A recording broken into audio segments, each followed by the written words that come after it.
এক মাস আগে অর্ডার করেছিলাম আর এক মাস পর হাতে পেলাম। হ্যালো এভরিওয়ান, মিশো থেকে একটা প্রোডাক্ট আমি অর্ডার করেছিলাম যেটা প্রায় এক মাস হয়ে গেছে। আগের মাসের 6 তারিখে আমি অর্ডার করেছিলাম আর এই মাসের 6 তারিখ অর্থাৎ গতকাল সেটা ডেলিভার হয়েছে।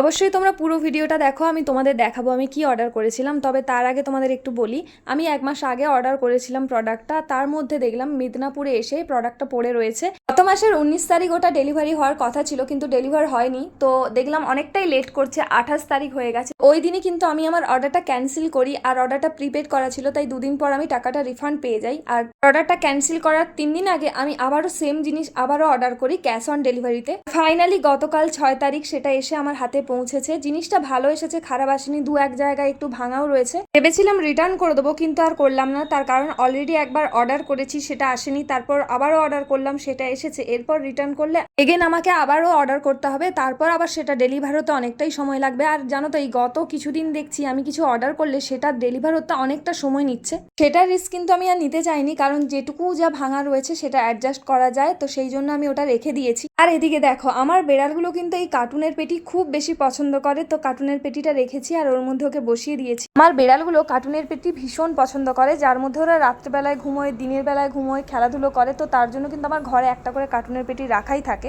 বাই দা ওয়ে, এবার আমি তোমাদের বলি আমি কি অর্ডার করেছিলাম। আমি অর্ডার করেছিলাম একটা স্টোরেজ ক্যাবিনেট বা ড্রয়ার বলতে পারো, যেটা 5টা ড্রয়ার রয়েছে সেট আর কি, একটা একটা করে, তো সেটাই অর্ডার করেছিলাম। আর এটা আসতে এতটা সময় লেগে গেছে। এবার এটা কত নিয়েছে আমি তোমাদের বলে দিই, এটা 1000 টাকা নিয়েছে। আর আমি যখন অনলাইনে আগের বার পে করেছিলাম তখন ওটা 800 সামথিং এরকম কিছু ছিল।